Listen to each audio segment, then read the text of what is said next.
Bonjour, donc statistique descriptive à une variable.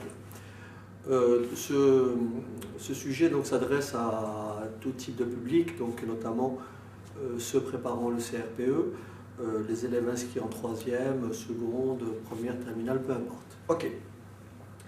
Alors la statistique descriptive, c'est quoi? Donc c'est une méthode scientifique qui recueille, ordonne, analyse et interprète des données. D'accord? Pour pouvoir effectivement avoir une meilleure lisibilité de ces données, en général, on va représenter cette série statistique par des graphiques. On verra ça tout à l'heure. Ok? Alors la statistique, c'est une branche utilisée donc dans beaucoup de domaines, notamment en biologie, en économie et en agronomie, etc., etc. Alors, il faut donc d'abord, on va faire ça en deux temps. On va d'abord lister donc le vocabulaire des statistiques. Qu'est-ce que c'est une statistique, d'accord? Lister le vocabulaire des statistiques et ensuite définir tous les paramètres qui caractérisent donc une série statistique. On va dire vocabulaire. Alors le vocabulaire d'une série statistique. Donc vocabulaire. Ok. Alors il faut savoir que d'abord une étude statistique porte sur une population. Population. Donc le premier terme c'est la population. Population. Cette population-là, elle est caractérisée par ce qu'on appelle des unités statistiques, d'accord, ou des individus. Donc dans cette population-là, nous avons des unités statistiques ou des individus. Donc individus. D'accord?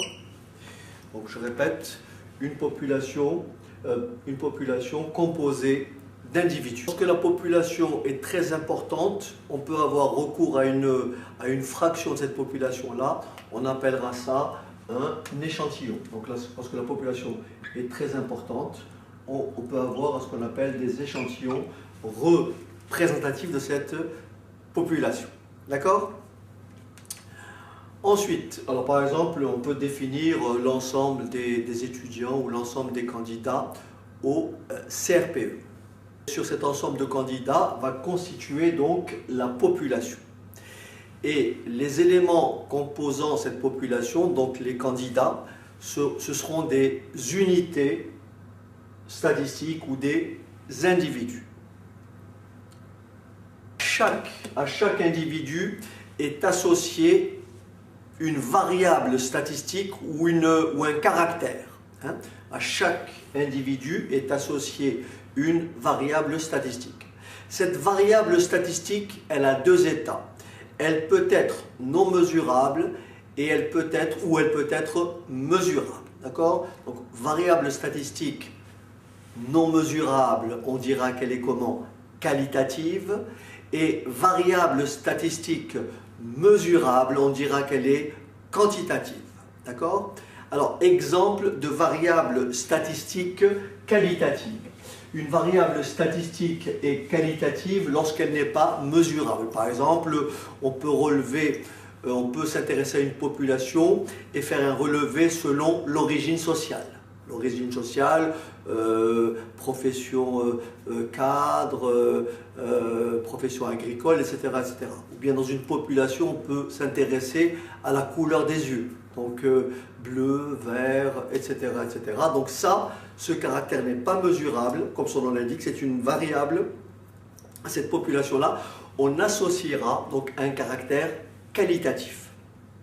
En revanche, si on s'intéresse par exemple au nombre de frères et sœurs, si on s'intéresse à l'âge, si on s'intéresse à la taille d'une population, des individus qui composent une population, donc là, on est en présence d'une variable statistique à caractère quantitatif. Donc un caractère quantitatif ou une variable est quantitative lorsqu'elle est mesurable. Mais attention, une variable statistique, lorsqu'elle est quantitative, elle peut être mesurable, donc elle est quantitative.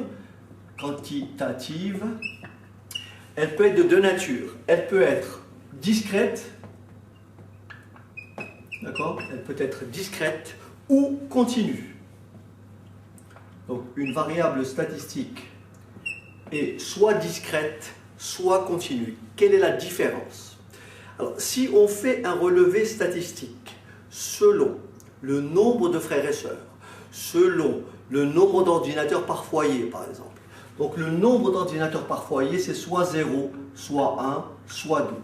Donc, vous voyez, la variable statistique, on dit qu'elle prend des valeurs isolées. Donc la variable est discrète si les valeurs prises donc, par cette variable sont des valeurs isolées. En revanche, si vous faites un relevé statistique et vous vous intéressez à la taille des individus, vous vous intéressez aux âges des individus, autrement dit, cette fois-ci, vous ne direz plus 0, 1, 2, 3, mais vous direz par exemple, je ne sais pas moi, entre 5 ans et 8 ans, entre 8 ans et 10 ans, etc., etc. Cette fois-ci, la variable associée est une variable quantitative continue. Elle est continue lorsque toutes les valeurs prises donc par cette variable appartiennent à un intervalle. D'accord? Appartiennent à un intervalle qu'on appellera une classe. On dira une classe d'âge. Hein, une classe. Donc je répète, variable statistique quantitative. Une variable statistique quantitative peut être discrète lorsque les valeurs prises par grand X, X tout simplement, sont des valeurs isolées. Elle peut être continue lorsqu'elle peut prendre toutes ces valeurs dans un intervalle. Les valeurs prises donc, par cette variable statistique portent le nom de modalité. Donc on parle de modalité. Hein? Ce sont les valeurs prises par cette variable statistique. Hein? Ce sont des modalités.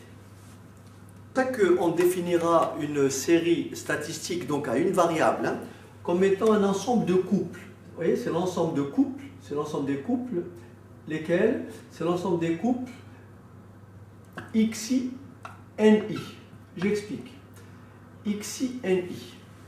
Alors, bien sûr, XI, c'est X1. Vous voyez, vous avez votre série statistique, vous avez XI, donc XI. Ici, vous avez X1, X2. C'est donc la première modalité, la deuxième modalité, enfin, la troisième modalité. Et bien entendu, ici, nous avons le NI qui correspond à quoi? Aux effectifs. N1, N2, N3. D'accord? Donc, je répète, une série statistique à une variable, donc c'est l'ensemble, est composé de l'ensemble des couples XI, NI, où XI effectivement désigne la variable statistique et NI désigne l'effectif associé à cette variable statistique. Autrement dit, ici, c'est la première modalité qui se répète combien de fois? N1 fois. La deuxième modalité qui se répète combien de fois? N2 fois. Etc. etc. Si on, dans une population, on va s'intéresser par exemple, on va s'intéresser au nombre de frères et sœurs, d'accord? Ici, donc XI, c'est la variable statistique. Donc on peut avoir soit 0 frères, soit 1, soit 2, soit 3 et plus, n'est-ce pas? Donc ça c'est XI, c'est la première modalité, deuxième, etc. À chaque valeur, à chaque XI, donc X1, X2, X3, X4, est associé un effectif NI. Alors on va dire que par exemple, dans cette population-là, on va dire il y a au total 50 personnes. Donc on va faire ça, il y a 20 personnes. Donc on va dire ici, il y en a 10. Là, il y en a 2. Là, il y en a 4. Donc ça me fait 6. Bon, je vais rajouter un petit peu. Ici, je vais en mettre 2. Là, je vais en mettre 6. Et là, je vais en mettre 2. Donc cette population-là composée de... là, on parle d'effectif total. L'effectif total, c'est la somme des NI. Vous voyez comment on l'écrit? L'effectif total grand N. Vous voyez, l'effectif total grand N, c'est quoi? C'est N1 plus N2 plus N3 plus N4. Mais c'est quoi? L'écriture plus simple, on dira la somme des NI. I variant de 1 à combien? À 4. Alors bon, si vous n'êtes pas vraiment familier avec ce type d'écriture, ça c'est le signe somme qui se décline ainsi. Regardez bien. Si j'écris ceci, somme, voyez, somme des I, voyez, somme des I variant de 1, je fais simple, de 1 à 3. Voyez, I variant de 1 à 3. Ça veut dire que le I qui est là, va prendre toutes ces valeurs de 1 à 3. Vous aurez donc, si I égale 1, ça fait donc 1. Il y a le signe somme, donc vous faites plus. Le successeur de 1, c'est 2. Le successeur de 2, c'est 3. Et donc voilà comment s'écrit la somme des I variant de 1 à 3. Donc si je veux revenir ici et écrire la somme des effectifs. C'est quoi l'effectif total? Donc ça c'est l'effectif total, grand L. Effectif total. Effectif total. C'est le nombre d'individus, composant cette population entière. Donc ici, au nombre de quoi? De 20. La formule de l'écriture plus simple de l'effectif total, on peut écrire s'il y a P valeur, on peut écrire N1 plus N2 plus point NP. Mais si je veux une écriture plus générale, en m'appuyant sur le signe somme, je peux contracter ça et dire que grand N, c'est la somme, vous voyez, c'est la somme des I variant de 1 à P. Donc dans mon exemple, si je fais la somme, là c'est N1, N2, N3, N4, je peux l'écrire comme ceci. C'est-à-dire que grand N est tout simplement égal à 2, plus 6, plus 10, plus 2. Et le total fait combien? Fait 20. Le total fait 20. Mais je peux tout simplement écrire grand N est tout simplement égal à la somme des NI. Alors je vais vraiment aller doucement parce que j'ai tendance un petit peu à m'enflammer. Et puis donc après je risque de vous laisser sur le carreau. Donc je vais reprendre tout doucement. Je vais réeffacer, d'accord? Et je vais reprendre ce que je viens de dire. Ici, j'ai une population. J'ai une population qui est composée de 20 personnes. Autrement dit, l'effectif total est égal à 20. Là, j'ai fait un relevé statistique selon le nombre de frères et sœurs. Donc là, il y a 10 personnes qui ont 2 frères et sœurs. Il y a 2 personnes qui ont 3 frères et sœurs. Donc, comment je peux traduire l'effectif total ici, grand N? Vous voyez, l'effectif total grand N est tout simplement égal à 20. C'est quoi grand N? C'est N1 plus N2 plus N3 plus N4. Donc, en général, grand N, j'écrirai, c'est la somme de tous ces NI. I, dans mon cas, varie en général de 1 à P. Et ici, P, c'est tout simplement 4, puisqu'il y a 4 modalités. Nous avons 4 modalités. Nous avons 4 valeurs possibles pour xi, soit 0, soit 1, soit 2, soit 3. Donc, la somme totale, l'effectif total d'une série statistique, l'effectif total est tout simplement égal à la somme des NI, I variant de 1 à P. Effectif total. Dire ici que l'effectif d'une valeur,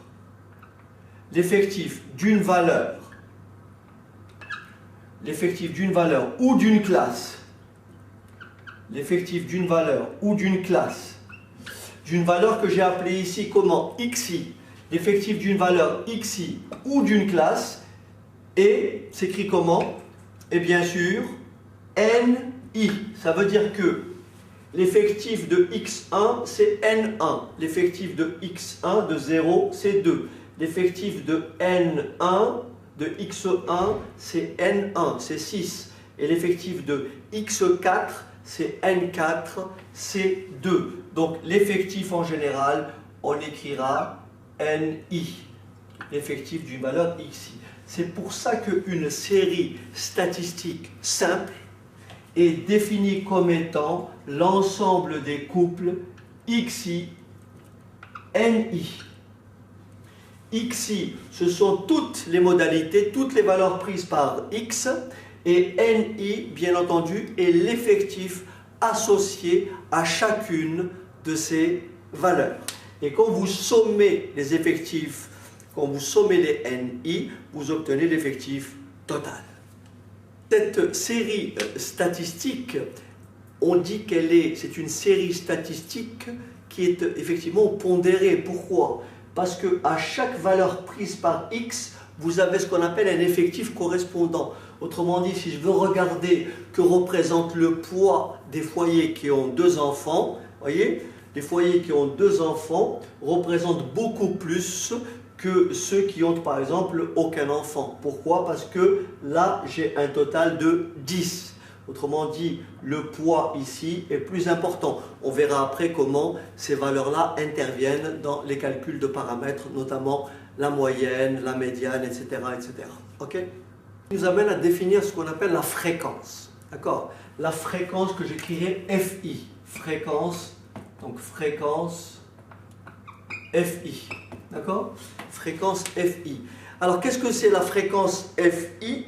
La fréquence FI d'une modalité I est tout simplement un rapport entre l'effectif correspondant NI sur l'effectif total. Ce que j'écrirai comme ceci. Regardez bien, FI est tout simplement égal à NI divisé par grand N. Je vous propose de calculer les fréquences de notre série statistique. Donc là, je vais calculer FI. Alors, on va calculer donc les fréquences si vous voulez bien. Alors, la fréquence F1, d'après la formule ici, FI égale NI sur grand N. Donc, F1 est tout simplement égal, oui, F1 est tout simplement égal à 2 divisé par quoi? Par 10. F2 est égal à 6, pardon, pas par 10, divisé par 20. F2 est égal à 6 divisé par 20, etc., etc. Donc 2 divisé par 20, ça fait 0,1. 6 divisé par 20, 6 divisé par 20, ça fait 0,3. 10 divisé par 20, ça fait 0,5. Et 2 divisé par 20, ça fait 0,1. Et vous avez compris, en toute logique, la somme des FI, c'est-à-dire si je fais F1 plus F2 plus F3 plus F4, j'obtiens bien entendu 1. Donc la somme des fréquences, la somme des FI, par défaut j'écris somme sans mettre, effectivement je peux écrire somme des I variant de 1, dans mon cas à 1, à 3 ou à 4. Et donc la somme des FI en général, la somme des FI est toujours égale à 1. Autrement dit, à partir des fréquences, je peux retrouver un pourcentage de la population. Autrement dit, si je vous dis quel est le pourcentage de foyers, ayant 2 enfants, quel est le pourcentage de foyers ayant 2 enfants? Vous répondez bien sûr 50%. Quel est le pourcentage de foyers ayant un enfant? Vous répondez bien entendu 30%. On s'appuie après sur notre exemple pour définir ce qu'on appelle les fréquences, les effectifs cumulés croissants, effectifs cumulés décroissants ou fréquences cumulées croissantes et fréquences cumulées décroissantes. D'accord? Donc l'effectif ou fréquence cumulée croissant d'une variable xi, d'accord, est égal à la somme des effectifs ou fréquences des valeurs inférieures ou égales à xi. D'accord, je répète, l'effectif ou la fréquence cumulée croissant d'une valeur xi est égale à la somme des effectifs ou fréquences des valeurs inférieures ou égales à xi. Et on va maintenant définir ce qu'est un effectif cumulé décroissant ou une fréquence cumulée décroissante. On va dire ceci: l'effectif ou fréquence cumulé décroissant d'une valeur xi est égal à la somme des effectifs ou fréquences des valeurs supérieures ou égales à xi.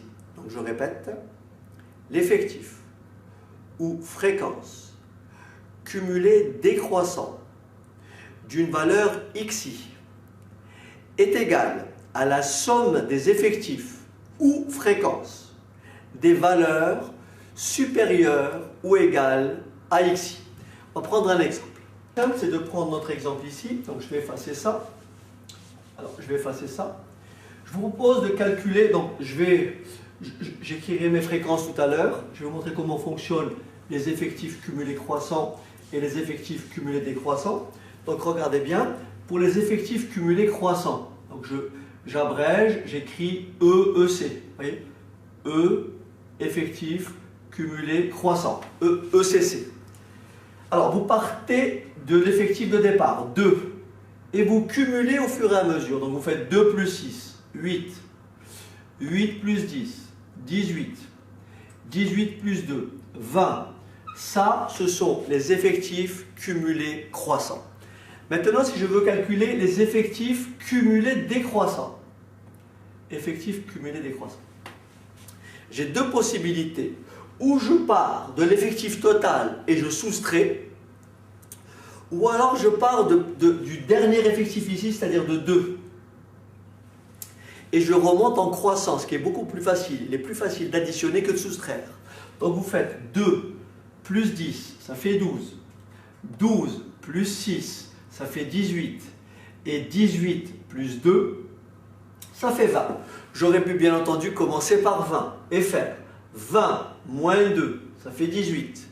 18 moins 6, 18 moins 6, ça fait 12. Et 12 moins 10, ça fait 2. Donc ça, c'est pour les effectifs cumulés croissants et les effectifs cumulés décroissants. Je propose de faire la même chose avec les fréquences cumulées croissantes et les fréquences cumulées décroissantes. Mais pour ça, il faut que j'efface ça et que je recalcule mes fréquences. J'avais comme fréquence FI ici, donc j'avais ici 0,1, j'avais ici 0,3, j'avais ici 0,5 et enfin 0,1 avec un cumul, un total égal à 1. Alors, c'est quoi fréquence cumulée croissante? FCC, c'est 0,1, oui, 0,1. Ensuite 0,1 plus 0,3, 0,4. 0,4 plus 0,5, 0,9. 0,9 plus 0,1, ça fait 1.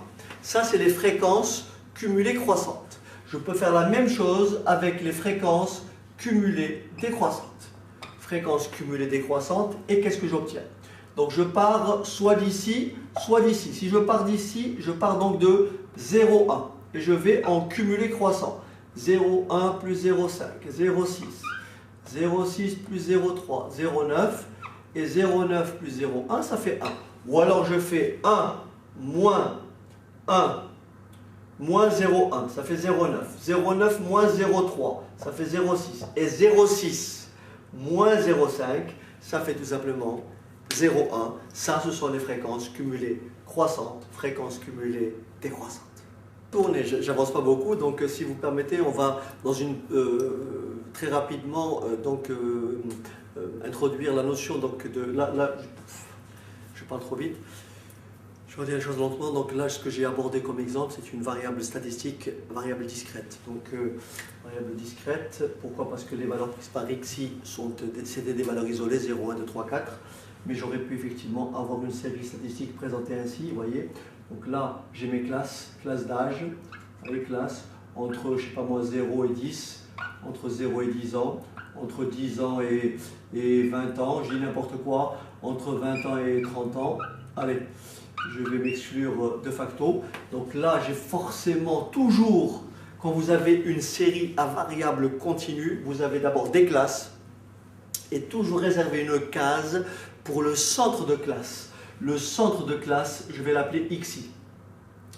Et là, j'aurai toujours mes effectifs NI.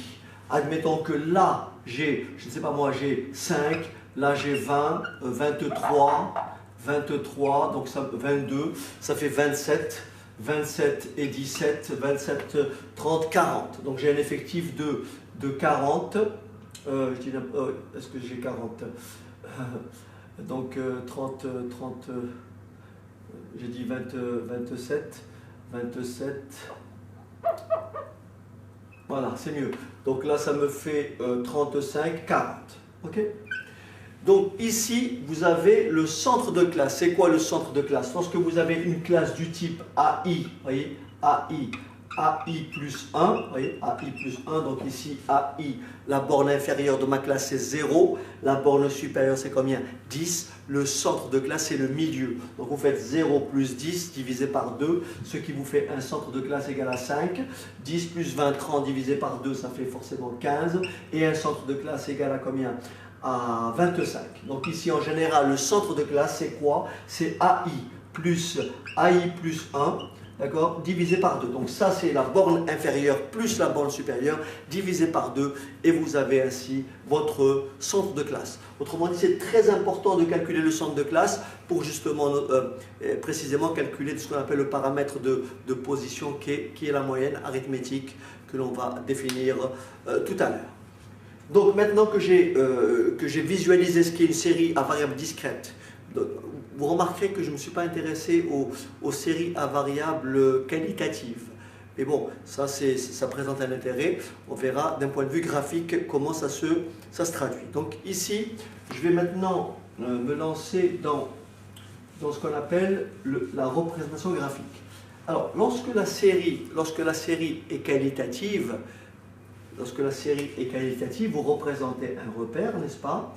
Et par exemple ici, vous allez codifier la lettre A va désigner une certaine classe, la lettre B, la lettre C, etc., etc.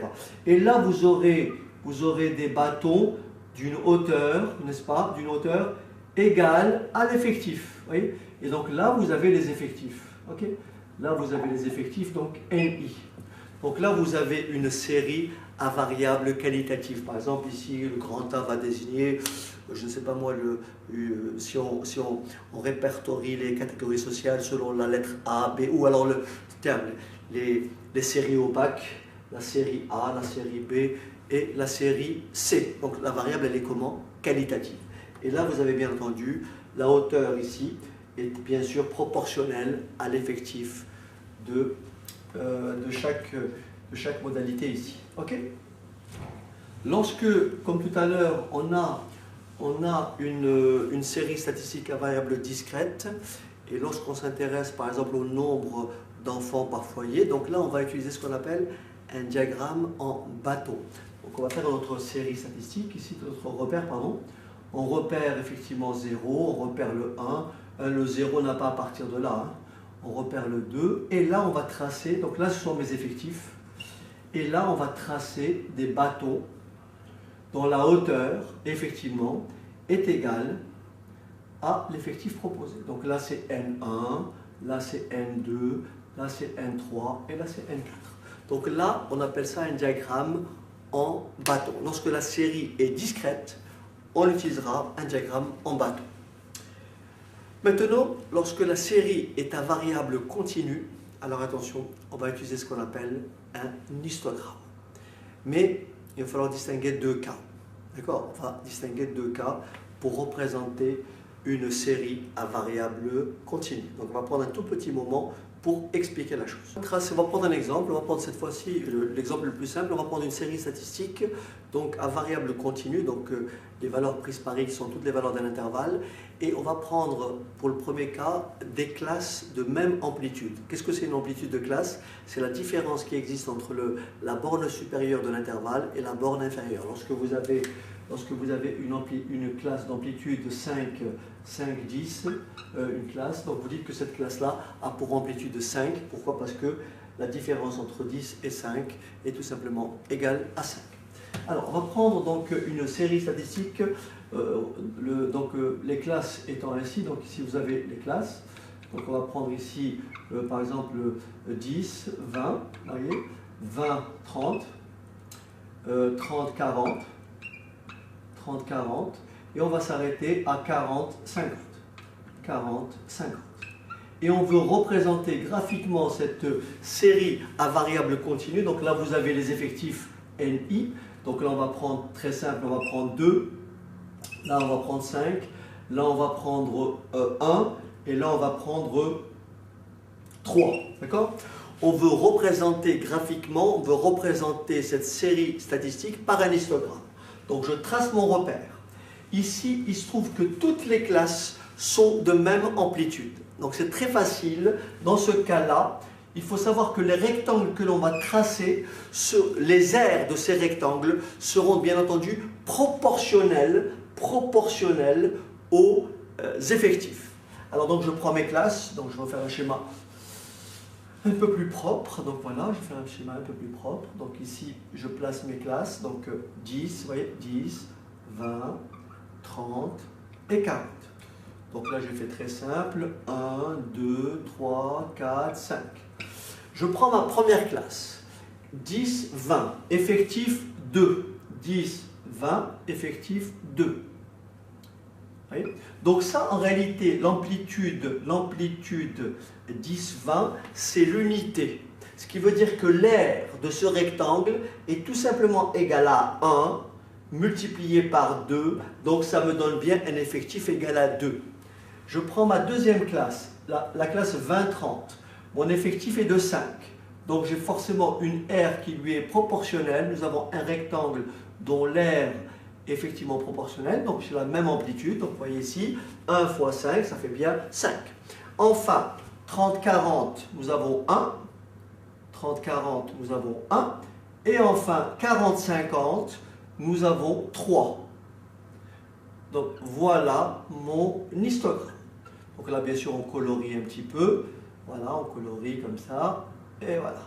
Et vous avez un histogramme. Autrement dit, l'aire totale de cet histogramme est tout simplement égale à mon effectif total. Donc ici, 7, 8, 8, 11. D'accord? Donc l'aire totale de l'histogramme est égale effectivement à l'effectif total. On va prendre après un deuxième exemple, cette fois-ci, où bien sûr les classes ne sont pas d'amplitude égale.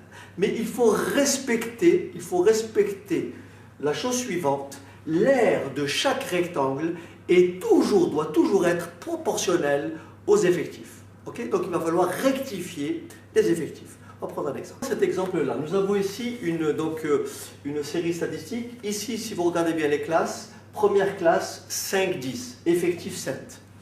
Deuxième classe 10, 20, effectif 8, 20, 25, effectif 2 et 25, 40, effectif 12. Je veux tracer mon histogramme. L'histogramme associé à cette série statistique. D'accord? Ici, vous remarquez que les classes sont d'amplitude inégale. Amplitude 5, amplitude 10, amplitude 5, amplitude 15. Le plus simple, c'est de choisir comme unité l'amplitude la plus répandue. Ici, en l'occurrence, c'est l'amplitude 5. Donc, tout ce qui est d'amplitude 5, donc je vais écrire ici à côté, NI, vous voyez, NI rectifié. Je vais rectifier les effectifs. Effectifs rectifiés. Donc, tout ce qui est d'amplitude 5 aura un effectif inchangé. Donc, 7 ne change pas. Amplitude 5, ça ne change pas. Alors attention, il faut respecter le rapport de proportionnalité. Il faut que les effectifs, ici, il faut que l'aire de chaque rectangle que je vais dresser soit proportionnel aux effectifs. Et vous allez comprendre. Donc ici, mon amplitude est de 10. Donc elle est 2 fois plus grande que l'amplitude 1, qui est d'amplitude 5. Donc je vais diviser ici par 2, ce qui me fait un effectif de 4. Ici, mon amplitude est 3 fois plus grande, puisque là j'ai 15, alors que mon amplitude de départ, l'unité, c'était 5.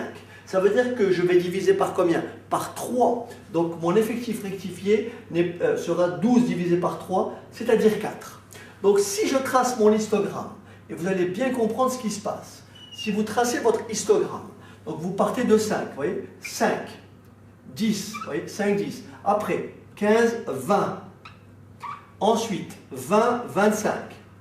Ensuite, 25, 30, 30, 35, 40. Est-ce que vous le voyez? 40. Alors, je trace. Effectif 7. Alors, 1, 2, 3, 4, 5, 6, 7. Donc 5 à 10, ça fait 7. Essayons de voir l'aire de ce rectangle. Vous voyez, amplitude 5, qui est l'unité de base. Ça fait donc 1 fois 7, ça fait bien 7. Je passe à ma classe suivante, 10, 20. 10, 20, ça fait combien? 4. Essayons de voir. 1, 2, 3, 4. Essayons de voir l'aire de ce rectangle. L'aire de ce rectangle, ça c'est l'unité. Donc ça c'est quoi? C'est 2. Vous voyez, parce qu'il y a de 10 à 20, de 10 à 5, ça fait 1. Et de 5 à de 15 à de 10 à 15, ça fait 1. Et de 15 à 20, ça fait une autre unité, ça fait donc 2 unités. 2 que multiplie 4, on retrouve bien l'effectif égal à combien? À 8. Vous voyez, donc là, c'est bien une R égale à 8. Je passe à la classe suivante, 20-25. Donc 20-25, c'est forcément, c'est une amplitude égale à, comment dirais-je, c'est l'unité, puisque c'est 5, c'est par rapport à mon choix de base. Donc là, j'écris, bien sûr, je prends un rectangle de longueur 2. Ensuite, ici, mon amplitude, c'est combien? 15. C'est-à-dire que j'ai 3 unités. Et donc, je vais rectifier et mettre 4. Et si vous regardez bien, 1, 2, si vous regardez bien, quelle est l'aire de ce rectangle? Regardez bien l'aire de ce rectangle. C'est bien 3 unités. 1, 2, 3, multiplié par 4. Et vous avez bien une R égale à 12. Et c'est bien ce que j'ai assuré là. Les aires que j'ai assurées là sont bien entendu, proportionnelles aux effectifs. Donc ici, il faut bien entendu que à chaque fois, l'aire de chaque rectangle doit être précisément proportionnelle aux effectifs proposés. Donc là, j'ai choisi 5 comme amplitude de base, mais j'aurais pu prendre, je ne sais pas moi, j'aurais pu prendre même 10 comme amplitude de base. Dans ce cas-là, tout ce qui est d'amplitude 10 ne change pas. Donc là, j'aurais gardé quoi? 8. Mais cette amplitude-là étant égale, vous voyez, cette amplitude-là étant égale de 5 à 10, donc j'aurais été obligé de doubler ici pour faire effectivement combien? 14. Et oui, parce que ça représente la moitié. Et la moitié, 0,5 multiplié par 14, on retrouve bien le 7. Voilà comment fonctionne un histogramme. Si les amplitudes sont égales, il n'y a pas de problème, vous avez l'unité à chaque fois. Si les amplitudes sont inégales, vous choisissez une unité et vous respectez la proportionnalité des aires par rapport aux effectifs proposés. Voilà. Donc la séance va continuer et on va passer à la partie donc, calcul. Alors calcul, il faut faire vraiment très attention. On va d'abord apprendre à manipuler ce qu'on appelle les écritures indicées. Alors regardez bien, les écritures indicées. Par exemple, je vais écrire x1, oui, x2, x3, etc., etc. Donc pour éviter d'écrire x1, x2, x3, je vais pouvoir utiliser l'écriture tout simplement si je veux écrire x1 plus x2 plus x3 plus point, point, point, plus x10. Vous voyez? Donc x1 plus x2 plus x3 plus x10. Je veux faire la somme de ces 10 termes. Je peux utiliser l'expression, le signe somme. Et je vais écrire somme des xi, vous voyez, xi I variant de 1 à 10. Et lorsque vous écrivez ça, c'est équivalent à cette écriture. Cette écriture est beaucoup plus simple. Pourquoi? Parce que maintenant, la partie qui va suivre, on va essayer d'établir un formulaire pour apprendre à calculer divers paramètres. D'accord? Donc, lorsque vous avez à calculer la somme des xi, vous faites x1 plus x2 plus x10, vous faites tout simplement la somme des xi, i variant de 1 à 10. En général, si vous voulez aller jusqu'à xn, ben vous écrivez tout simplement somme des xi, i variant de 1 à i égale n. Bon, pour faire simple, on écrit i variant de 1 à n. En réalité, on devrait écrire i variant de 1 à i égale 10. Ok? Donc, lorsqu'on veut sommer, par exemple, des effectifs, rappelez-vous, on peut avoir par exemple x1, vous voyez, n1, n2, n3 et np. Donc, n1 plus n2 plus n3 plus np.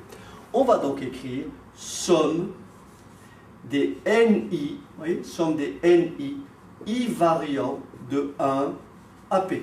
Donc i variant de 1 à p. Donc au lieu d'écrire N1 plus N2 plus NP, je préférerais cette écriture, c'est ce qu'on fera tout à l'heure. Donc maintenant aborder les paramètres donc, qui peuvent caractériser une série statistique. On va commencer par le premier paramètre. Quand vous avez une série statistique, la première chose que vous regardez, c'est ce qu'on va appeler le mode de la série statistique. C'est quoi le mode? C'est une dominante. Quand vous avez une série statistique, par exemple vous avez dans une classe ou dans un paquet de copies, vous avez des notes de ce type, 3 totalement, pas forcément ordonnées, 3, 7, 15, 8 et 2, d'accord? Et vous dites par exemple 15 et encore 15, d'accord? Autrement dit, vous faites un relevé statistique, vous faites un dépouillement et vous obtenez les notes suivantes, donc 2, x, ça c'est xi. Ça c'est xi, c'est la note 2. Je peux avoir la note 3. Je rencontre la note 7, la note 8 et la note 15. Donc ici, j'ai combien de 1? Un seul. Donc là, je mets mes effectifs. Je mets mes effectifs ni. J'ai un seul 2. J'ai un seul 3. J'ai un seul 7. J'ai un seul 8. D'accord? J'ai un seul 7, et bien entendu, j'ai 3 15. Ben, la dominante de cette série statistique, le mode de cette série statistique, quelle est la valeur de xi la plus fréquente, quelle est la valeur de xi dont l'effectif est le plus élevé, c'est tout simplement 15. Autrement dit, le mode de cette série statistique, c'est 15. Si bien sûr je déplace ici, en supposant que j'ai par exemple 6 fois la lettre 7, eh ben, le mode va se déplacer et le mode, c'est ne plus 15, mais le mode devient égal à quoi? À 7.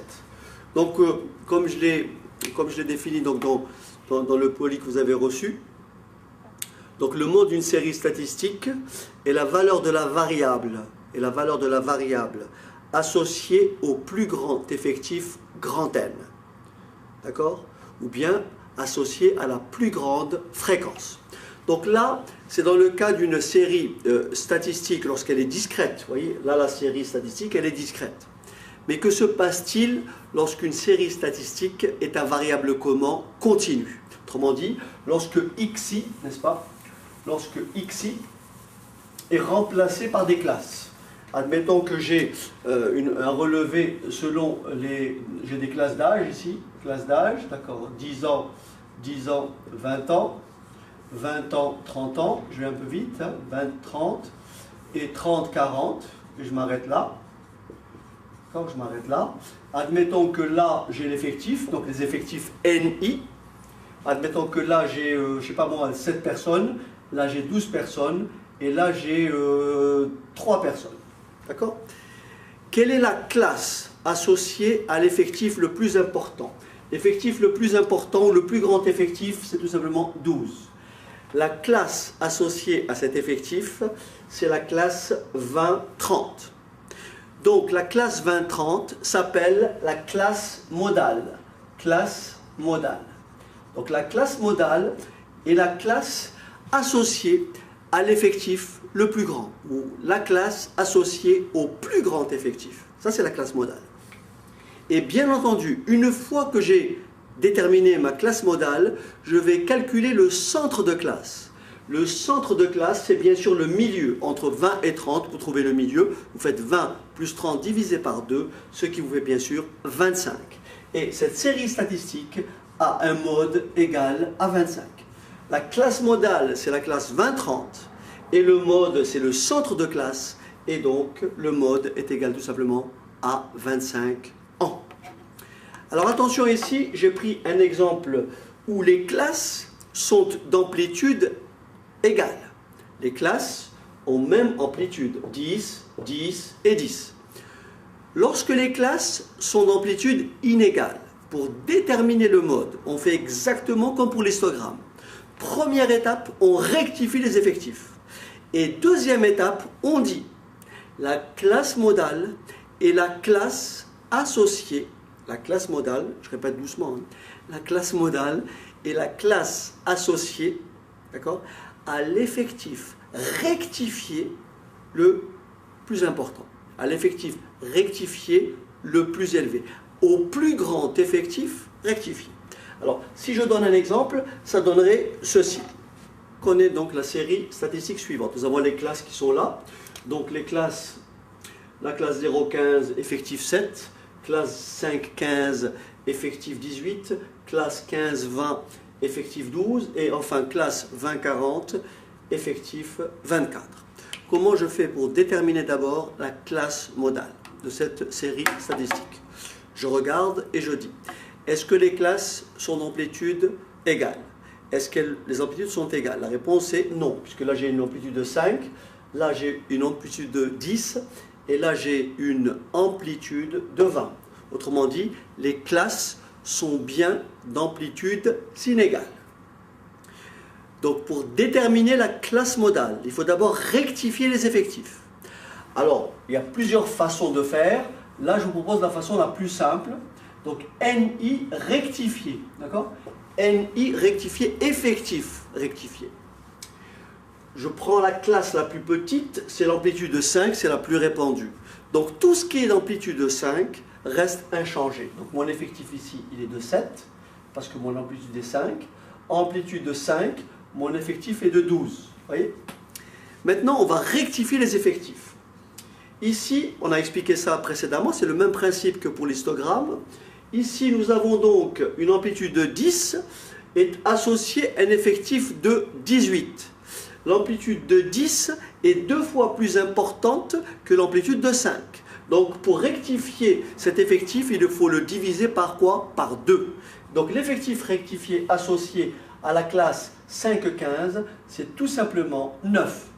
Et enfin, ici, l'amplitude est de 20. Cette amplitude, elle est 4 fois supérieure à mon amplitude référence. Et donc, il faut diviser cet effectif par combien? Par 4, ce qui me fait un effectif rectifié de combien? De 6. Et maintenant, je regarde. Quel est l'effectif rectifié le plus grand? L'effectif rectifié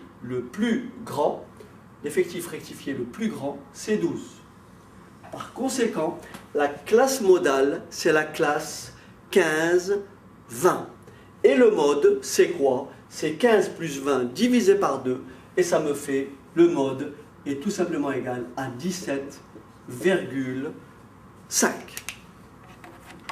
Autre paramètre qui est la moyenne. Alors, moyenne, on va d'abord dire moyenne simple, moyenne arithmétique.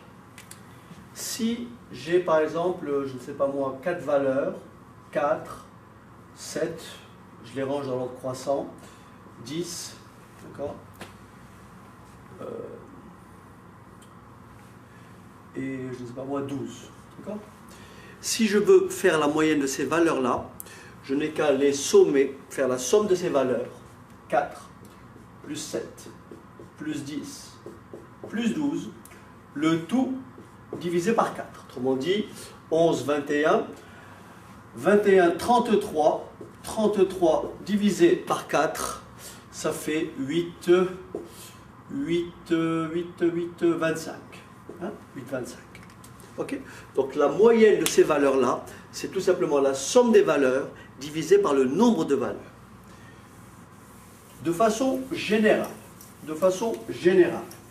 lorsque vous avez une série statistique simple, et vous avez au total n valeurs, grand N, je vais l'écrire tout de suite, grand N, c'est tout simplement l'effectif total. C'est la somme des NI. Vous remarquerez que là, je ne mets rien, c'est par défaut I variant de 1 à P. Donc, quand j'écris grand N, je désigne l'effectif total. Donc, si je veux trouver la moyenne de cette série-là, que je vais appeler X bar. X bar se lit X bar, ça veut dire la moyenne des X. La moyenne des X, c'est quoi?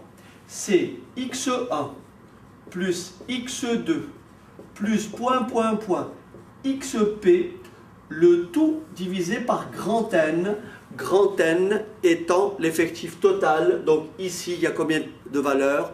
P valeurs. Grand N ici est tout simplement égal à P, puisque je vais de X1 à XP. Donc je vais écrire que X bar, c'est tout simplement la somme des XI divisé par grand N. Grand N étant égal à l'effectif total. Exemple suivant, admettons que dans un élève ait obtenu les notes suivantes, mais des notes donc sans coefficient. Donc j'ai ici les notes suivantes, c'est 7, 8, 12, 15 et 18, d'accord? Et je veux faire la moyenne de ces valeurs-là. Donc x1 c'est 7, x2 c'est 8, x3 c'est 12, x4 c'est 15 et x5 c'est 18. Donc la somme, la moyenne, c'est tout simplement 7 plus 8 plus 12 plus 15, 7 plus 8 plus 12 plus 15 plus 18, le tout divisé par le nombre de valeurs, donc ici 5.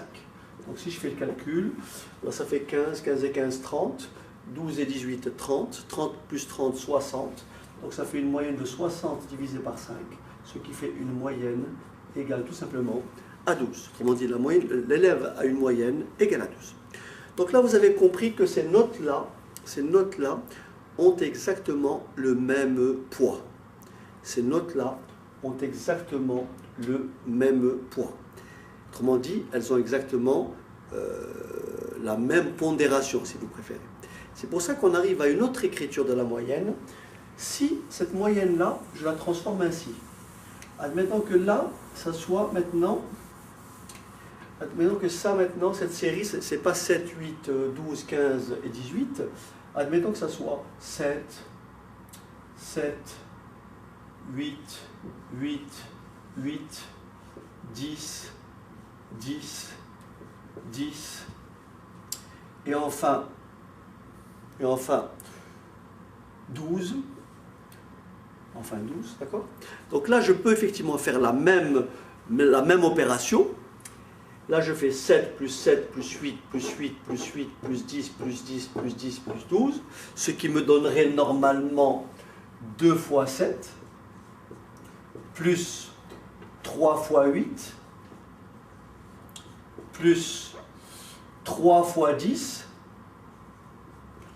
plus 1 fois 12. Le tout divisé bien entendu par le nombre de notes, le nombre de valeurs. Donc j'ai qu'à regarder les coefficients ici, 2 et 3, 5, 5 et 3, 8, 8 et 1, 9, ce qui me fait un total de 9. D'accord? Donc là, j'ai ce qu'on appelle une moyenne arithmétique pondérée. Qu'est-ce que ça veut dire le mot pondération?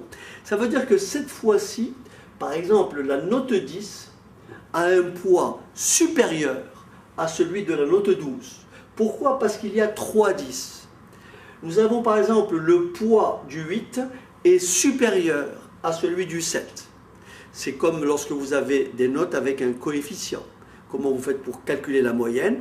Bien sûr, les notes à fort coefficient, lorsque vous avez des notes élevées qui ont un coefficient élevé, ces notes-là vont tirer bien sûr la moyenne vers le haut. En revanche, si vous avez des notes à fort coefficient et vous avez une note très faible à fort coefficient, cette note-là va tirer la moyenne vers le bas.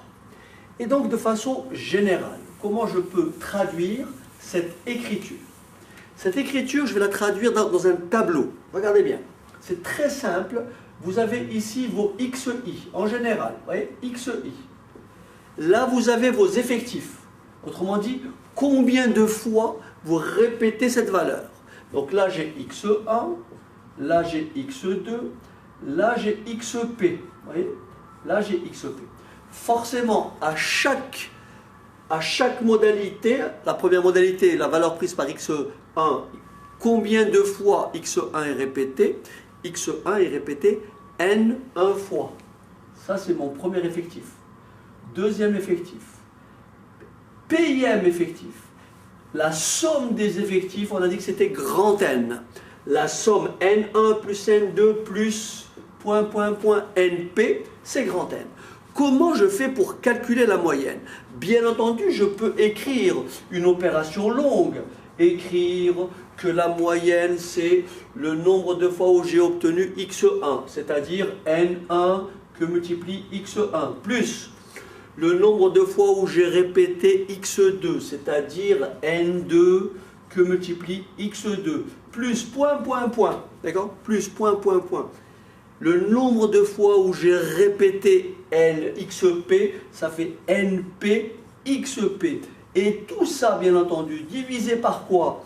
N1 plus N2 plus NP, donc divisé par l'effectif total, grand N. Divisé par l'effectif total, grand N. D'accord? Alors, cette écriture-là, on peut la contracter et utiliser le signe somme qu'on a vu précédemment. Voilà comment je vais présenter cette écriture-là, d'abord sous forme de tableau. Le plus simple, c'est de dire, puisque j'ai besoin de calculer N1x1 plus N2x2 plus NPxP, eh ben, je n'ai qu'à rajouter une colonne ici, je fais NIXI et je multiplie ces deux valeurs. Donc N2x2 et je fais après NPxP. Et ça va me donner ce que je vais appeler la somme des NIXI. Ça, c'est la somme des NIXI. Ceci m'amène à écrire ma formule générale, soit comme ceci, soit de façon plus contractée, comme ceci. X bar, oui, X bar, c'est la somme des NI XI sur grand N. Là, c'est la moyenne, c'est une moyenne arithmétique pondérée. Ça, c'est une moyenne arithmétique pondérée. Autrement dit, X bar, c'est la somme des NIXI. Alors, bien sûr, ici, j'ai écrit somme des NIXI. J'aurais pu vraiment détailler et écrire somme, vous voyez, somme des I variant de 1 à P, NI que multiplie XI, le tout sur grand N. Le tout sur grand N. Ça, c'est X bar. X bar, moyenne arithmétique pondérée. Alors, bien sûr, on peut le calculer aussi grâce à la fréquence. On a déjà vu précédemment que la fréquence FI, voyez, vous vous rappelez la fréquence FI, c'est quoi? C'est NI divisé par grand N. La fréquence FI, c'est l'effectif prise par une modalité X1, XI en général, divisé par l'effectif total. Donc, vous savez que ici, grand NI, je vais détailler ici pour que vous compreniez. Regardez. Je vais détailler ici. Regardez. J'ai X bar. C'est N1 X1 plus N2 X2 plus NP XP plus NP XP. Le tout sur grand N. Mais vous êtes d'accord avec moi que cette fraction, je peux l'éclater et écrire x bar, c'est n1 sur grand N, vous voyez, n1 sur grand N, x1, plus point, point, point, np sur grand N, xp. Et que représente n1 sur grand N? Que représente np sur grand N? Ça représente tout simplement f1, fp. Donc je peux écrire que ça est tout simplement égal à f1 que multiplie x1, plus f2 que multiplie x2, plus fp que multiplie xp. C'est la raison pour laquelle on peut calculer la moyenne autrement et écrire que la moyenne, d'accord, la moyenne, c'est la somme des xi, fi. La moyenne est la somme des xi, fi. Je vous propose un exemple très simple pour illustrer des choses qui, a priori, vous paraissent compliquées, mais qui ne le sont pas. D'accord? On va essayer de simplifier au travers d'un exemple. Bon, je n'ai pas de calculatrice, donc je vais m'arranger pour que le résultat tombe plus ou moins juste. Merci. Admettons qu'on ait les valeurs suivantes. Donc on ait les valeurs xi, 4, 5, 8 et 12. Et bien sûr un effectif de 4, 1, 3 et 2. Qu'est-ce que ça veut dire un effectif de 4, 3? Ça veut dire qu'il y a 4, 4. Il y a un seul 5. Il y a 3, 8. Et il y a 2, 12. Si ça avait été des notes, j'aurais dit je vais trouver la moyenne d'un élève qui a obtenu les notes suivantes avec les coefficients suivants. Autrement dit, il a obtenu ici 12 qui a un coefficient 2. Il a obtenu un 4 qui a un coefficient 4. Donc vous avez compris que techniquement, théoriquement, cet élève forcément n'aura pas forcément la moyenne. Pourquoi? Parce que, a priori, je dis bien a priori, puisque nous avons un 8 qui a un coefficient 3. Donc ça, c'est juste une vision un peu à la louche. Comment je fais pour trouver la moyenne? Bien sûr, je peux tracer mon trait de fraction, mais à mon sens, le plus simple, c'est de rajouter une colonne et de calculer ce que j'ai appelé tout à l'heure les ni, xi. Vous faites ni, xi. Et vous faites ni, xi, 4 fois 4, 16. 5 fois 1, 5. 8 fois 3, 24. Et 2 fois 12, 24. Donc ça me fait combien? 48, 53, 53, 59, 59, 69. J'espère ne pas... Je prends l'écriture dans l'autre sens. 21, 21, 45, 45, 69. Et donc la moyenne x bar, je calcule mon effectif total, qui est de 10. Et la moyenne x bar est tout simplement égale à la somme des ni xi, c'est-à-dire 69 divisé par 10, et ça me fait 6,9. Donc la moyenne de l'élève est de 6,9. J'aurais pu calculer la moyenne en passant par la fréquence. Alors regardez ce que je vais faire. Je vais donc calculer cette moyenne-là, cette fois-ci en passant par la fréquence, et vous allez voir que l'on va trouver exactement la même réponse. Je vais donc effacer cette partie. Calculons la moyenne à partir de la fréquence. Donc première étape, je vais calculer la fréquence. Qu'est-ce que c'est la fréquence? Qu'est-ce que c'est FI? C'est NI divisé par grand N.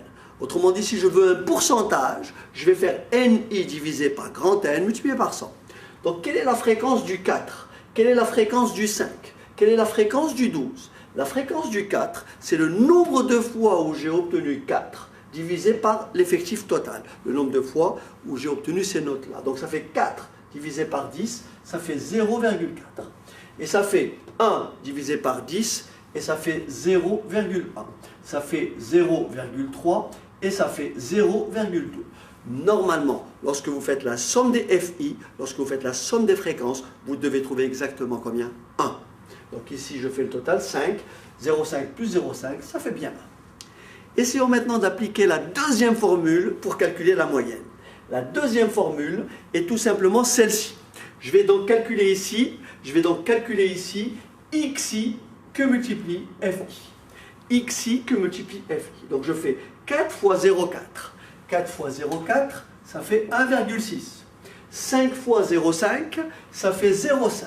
Pardon, 5 fois 0,1. 5 fois 0,1. 8 fois 0,3, ça fait 2,4. Et enfin, 12 fois 0,2, ça fait de nouveau 2,4. Essayons de faire la somme des xi, fi. 2,4 plus 2,4, ça fait 4,8. 4,8 plus 0,5, ça fait 5,3. 5,3 plus 1,6, et ça me fait tout simplement 6,9. Et on retrouve effectivement la même moyenne. D'accord? Voilà, j'espère que les choses sont plus claires. On va poursuivre un petit peu. On va aborder un autre aspect. On va aborder donc un autre paramètre de position. Donc on va parler des quantiles. Alors, bien sûr, en nous attardant principalement sur l'un d'entre eux. Alors, les quantiles, c'est quoi? Ce sont des valeurs, c'est les valeurs du caractère xi, n'est-ce pas, qui partagent la série en n séries de même effectif. D'accord? Alors, bien sûr, lorsque on partage la série en 2, c'est-à-dire lorsque petit n est égal à 2, on va parler de médiane. Lorsque on va partager la série en 4, lorsque petit n est égal à 4, on va parler de quartile. Et lorsque n est égal à 10, on va parler de décile. Et lorsque on partage la série en 100 parties égales, alors on va parler de décile. On va simplement nous arrêter sur le calcul de la médiane, n'est-ce pas? Et éventuellement calculer ce qu'on appelle les quartiles. Le premier quartile, le deuxième quartile, on verra que c'est la médiane elle-même, le troisième quartile, et on essaiera de faire un petit diagramme, ce qu'on appelle diagramme à moustache. Et voilà, donc, et on va expliquer la différence surtout entre moyenne, par exemple, dans quel cas la moyenne est plus appropriée que la médiane, et vice-versa. On va commencer par la médiane. On va commencer par la médiane. Première chose à faire pour calculer une médiane, première chose, vous prenez votre série statistique, d'accord? Vous ordonnez votre série statistique, les valeurs, vous les ordonnez soit dans l'ordre croissant, soit dans l'ordre décroissant, mais il faut impérativement les ordonner. Et la médiane, qu'est-ce qu'elle fait? La médiane ME, qu'est-ce qu'elle fait? La médiane ME, c'est la valeur du caractère xi qui partage la série en deux séries de même effectif. Autrement dit, lorsque vous avez une série statistique et que vous avez déterminé la médiane, eh bien la médiane vous dira qu'il y a autant de valeurs inférieures à la médiane, autrement dit, il y a 50% des valeurs qui lui sont inférieures et 50% des valeurs qui lui sont supérieures. Autrement dit, que lorsque vous avez une série statistique comme ceci avec des valeurs ici, d'accord, avec des valeurs ici, quand même ordonnées, la médiane, n'est-ce pas, et la valeur ici qui fait qu'il y a autant de valeurs à droite que de valeurs à gauche. Ce qui fait que pour déterminer la médiane d'une variable statistique discrète, il y a deux cas qui peuvent se présenter. Soit l'effectif total est impair, ce qui est très facile, soit l'effectif total est pair. Prenons un exemple très simple. Si j'ai la série de valeurs suivantes, bien sûr ordonnée dans l'ordre croissant, j'ai la série de valeurs suivantes, 7, 10, 13, 15 et 18. Nous avons un nombre impair de valeurs. La médiane est la valeur de xi qui partage cette série en deux séries de même effectif. Vous avez compris que la médiane, c'est tout simplement 13. La médiane, c'est 13. Pourquoi? Car il y a autant de valeurs inférieures à 13 que de valeurs supérieures à 13. Autrement dit, lorsque l'effectif total est impair, pour trouver la médiane, il suffit, dans notre cas ici, c'est le terme de rang combien? 1, 2, 3. Regardez bien. Ici, j'ai un effectif total de combien? Grand N égale 5. Et grand N est un nombre impair.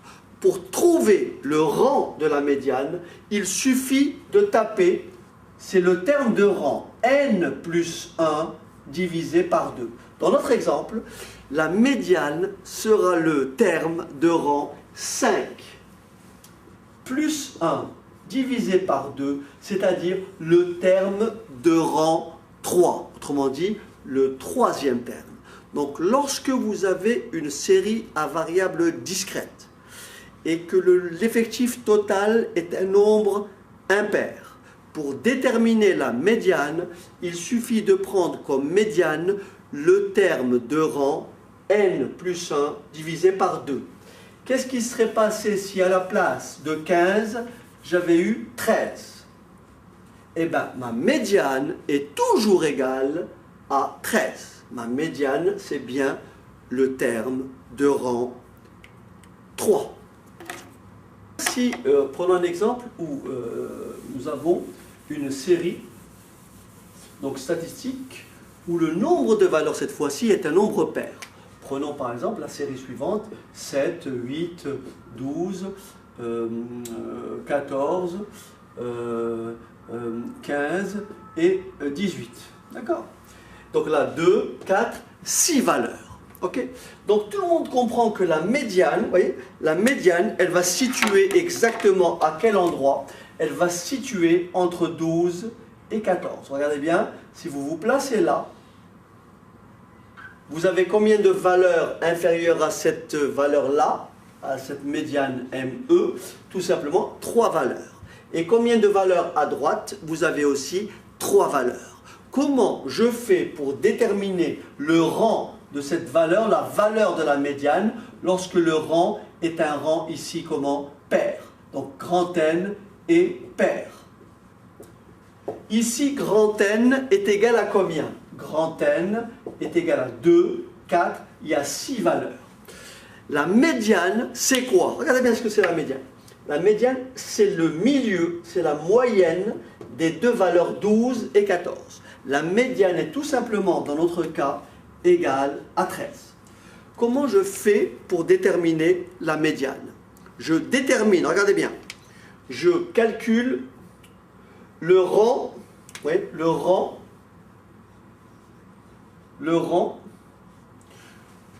pour trouver le rang de 12, 12 c'est quoi? C'est le rang 3. Donc 12 c'est grand N divisé par 2, c'est-à-dire 6 divisé par 2. C'est le terme de rang, pardon, 6 divisé par 2, c'est-à-dire le terme de rang 3. Ça c'est pour déterminer 12, n'est-ce pas? Le premier terme c'est 12.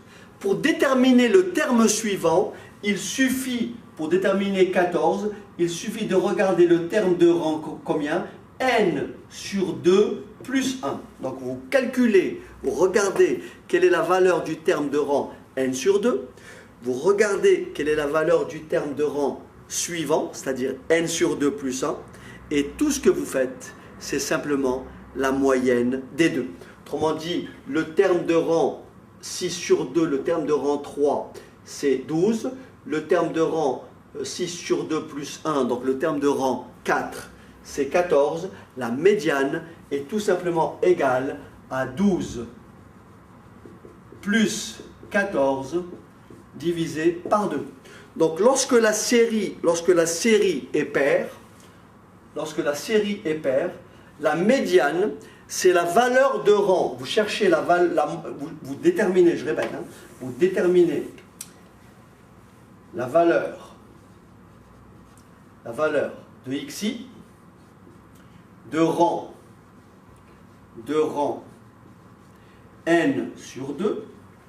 Vous déterminez la valeur de xi de rang n sur 2 plus 1 et vous faites la moyenne des deux, autrement dit, vous faites la somme des deux divisé par 2.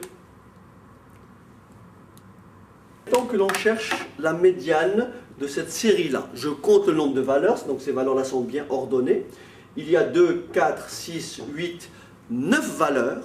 Pour déterminer la valeur de la médiane, voilà ce que je fais. Il y a grand N égale 9. Je cherche la valeur de rang,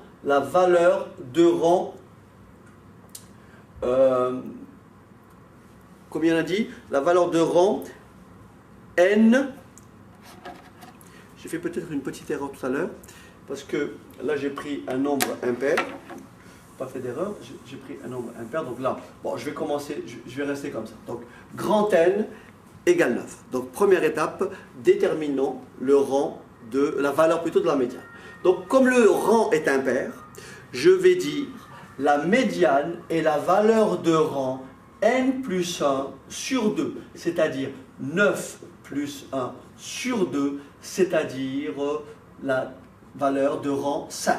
Je compte 1, 2, 3, 4, 5 et la médiane c'est tout simplement 10. J'ai combien de valeurs à gauche? 4. J'ai combien de valeurs à droite? 4. Autrement dit, la médiane est 10. Maintenant, qu'advient-il de la médiane si je supprime par exemple la valeur 18? D'accord? Si je supprime la valeur 18, et maintenant le rang devient égal à combien? Le rang est égal à 8, puisqu'il n'y a plus que 8 valeurs. Cette fois-ci, le rang est pair. Pour déterminer la médiane, je vais chercher la valeur de rang n sur 2, c'est-à-dire 8 sur 2, donc 4. Quelle est la valeur de rang 4? Je cherche 1, 2, 3, 4. La valeur de rang 4, c'est tout simplement combien? La valeur de rang 4, c'est tout simplement 8, d'accord? La valeur de rang 4, c'est 8, ok? Maintenant, je vais chercher la valeur de rang n sur 2 plus 1, c'est-à-dire tout simplement la valeur de rang 5, c'est la valeur suivante. Et la médiane, donc la valeur suivante, 10, et la médiane, c'est tout simplement la moyenne de ces deux valeurs. Donc c'est 8 plus 10 divisé par 2. Vous avez compris que dans ce cas, la médiane, c'est tout simplement 9. Si vous mettez 9 ici, vous voyez, 9 ici, vous avez autant de valeurs inférieures à 9 que de valeurs supérieures à 9. Précédemment, quel est l'intérêt de calculer une médiane? Quel est l'intérêt de calculer une moyenne? Je pense que la moyenne arithmétique, vous voyez très bien quelle est sa signification. Mais vous allez voir que lorsque une série présente une symétrie, c'est-à-dire que lorsque une série est symétrique, la moyenne est un paramètre très intéressant. La moyenne est un paramètre qui effectivement nous donne une bonne indication de ce que représentent des valeurs contenues dans cette série. Mais on peut avoir ce qu'on appelle des aberrations. Prenons un exemple très simple. Vous allez voir que dans ce cas-là, la moyenne peut être mieux que la médiane, ou inversement, dans ce cas-là, la médiane peut être mieux que la moyenne. Si, prenons un exemple très simple pour voir que, par exemple, dans quel cas la médiane peut s'avérer plus utile que la moyenne. Si vous prenez, par exemple, dans une entreprise, vous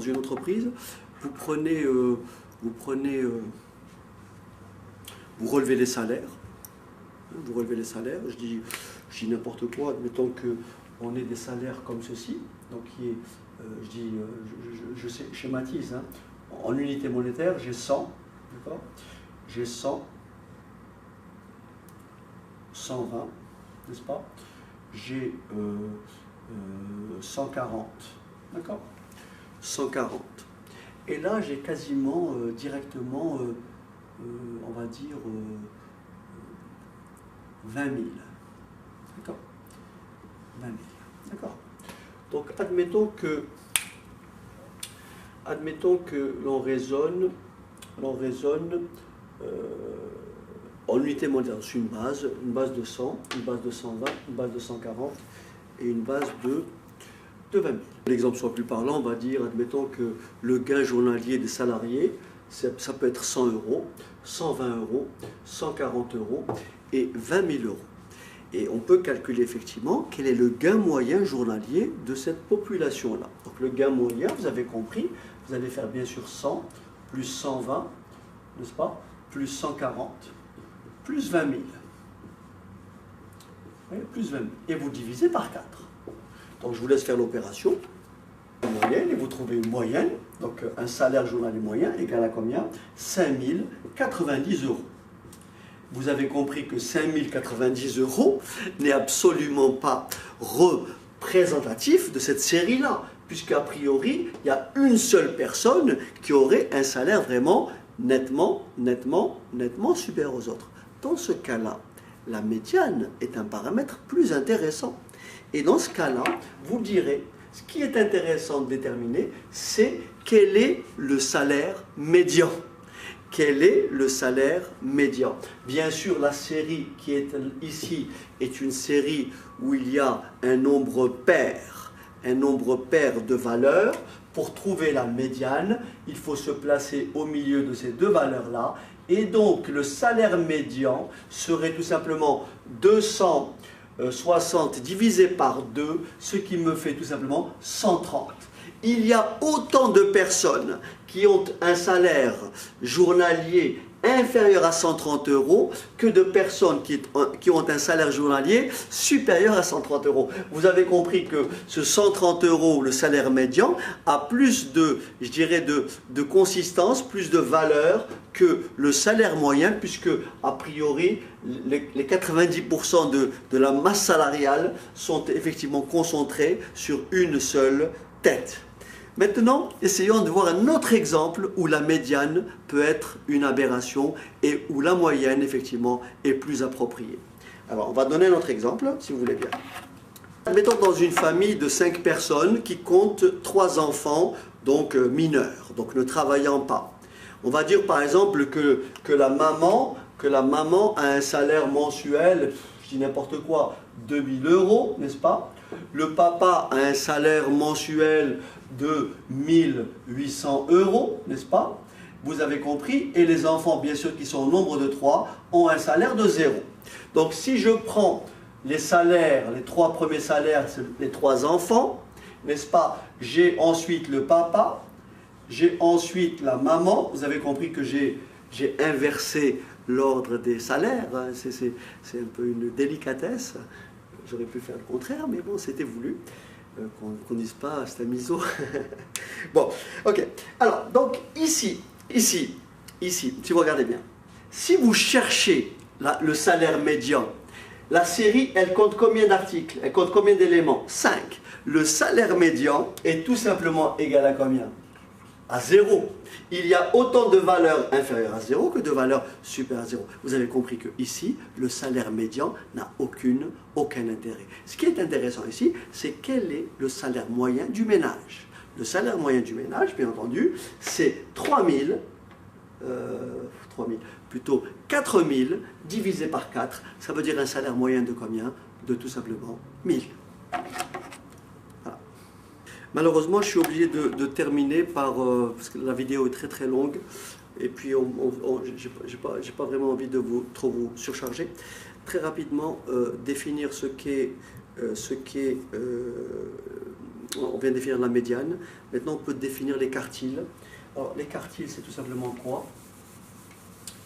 Les quartiles, c'est tout simplement, c'est exactement pareil que la médiane, mais au lieu de séparer, de partager la série en, comment dirais-je, en 2 parties égales, cette fois-ci, on va la partager en 4 parties égales. D'accord? Et donc, là, vous aurez ce qu'on appelle le premier quartile, n'est-ce pas? Là, vous aurez le deuxième quartile, mais le deuxième quartile, c'est quoi? C'est la médiane.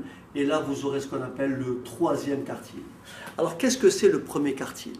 Le premier quartile, c'est la valeur de xi telle que 20% des valeurs lui sont inférieures. Donc là, vous aurez 25% des valeurs.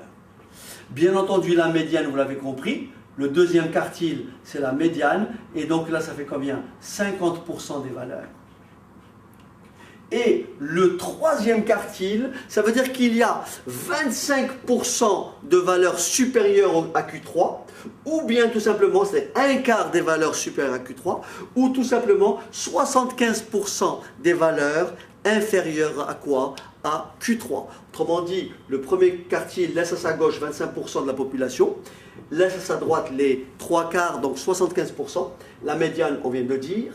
Le troisième quartile laisse à sa gauche les 3 quarts de la population, soit 75% de la population, et laisse à sa droite 25% de la population. D'accord? 25% de la population. Et donc, une fois que vous avez trouvé le premier quartile et le troisième quartile, on va pouvoir calculer l'intervalle interquartile qui est tout simplement égal à Q3 moins Q1 à Q3 moins Q1, c'est-à-dire la valeur trouvée ici, moins la valeur trouvée ici. Et bien sûr, Q3 moins Q1 va contenir quelle proportion, quel pourcentage de l'effectif total? Il va forcément contenir 50% de l'effectif total. Et pour les exemples, je vous renvoie bien sûr au poly que je vous ai distribué, ou ceux qui ont le Nathan. Vous trouverez tous les éléments, toutes les méthodes, justement pour calculer Q1, pour calculer Q3, et beaucoup d'exemples pour calculer donc la médiane. Mais le problème, c'est que la vidéo, c'est qu'il me reste très peu de temps, donc je vais essayer de coller peut-être un ou deux petits exercices, si je peux. Sinon, tant pis. Dommage, il me reste très peu de temps. Malheureusement, il reste à peine 5 minutes parce que la bande va couper. Je tenais à vous montrer ce qu'on appelle le diagramme en boîte. Quand vous avez une série statistique, donc vous représentez un axe ici. Cet axe-là, vous le graduez, vous mettez des valeurs. Et sur ces valeurs-là, vous allez représenter ce qu'on appelle une espèce de rectangle, comme ceci. D'accord? La valeur qui est, donc là, vous graduez votre axe en mettant les valeurs ici. D'accord? Ici, la valeur correspondant là et là, ça sera Q1. Là, ça sera Q3. Et là, bien sûr, là, quelque part ici, vous aurez Q2. Q2, c'est tout simplement ce que j'ai appelé quoi? La médiane. Donc là, c'est Q1. Ah, j'ai une crampe, désolé, j'ai une crampe au doigt, j'ai du mal. Je fais le schéma très rapidement. Donc, vous avez votre axe ici que vous avez effectivement bien gradué. Donc ici, vous avez la borne inférieure ici, donc vous avez la première patte du diagramme, diagramme en moustache, donc diagramme en boîte. Donc ça, c'est la valeur, la plus petite valeur, et ça, c'est la plus grande valeur. Et donc, ce que vous lisez ici, voyez, ce que vous lisez ici, cette valeur-là, c'est Q1. Ce que vous lisez ici, c'est la médiane. Et ce que vous lisez ici, bien sûr, c'est Q3. Comment on calcule Q1? Comment on calcule Q2, comment on calcule Q3, comment on calcule la médiane. Vous adoptez la méthode vue précédemment. Alors, je vais essayer d'aller très vite en prenant un exemple. Donc, merci d'avoir suivi cette séance, j'espère qu'elle a été utile. Donc, pour effectivement approfondir le sujet, je vous renvoie soit sur le livre, soit sur le poly que vous avez reçu sur votre espace. Voilà, merci à vous et à très bientôt.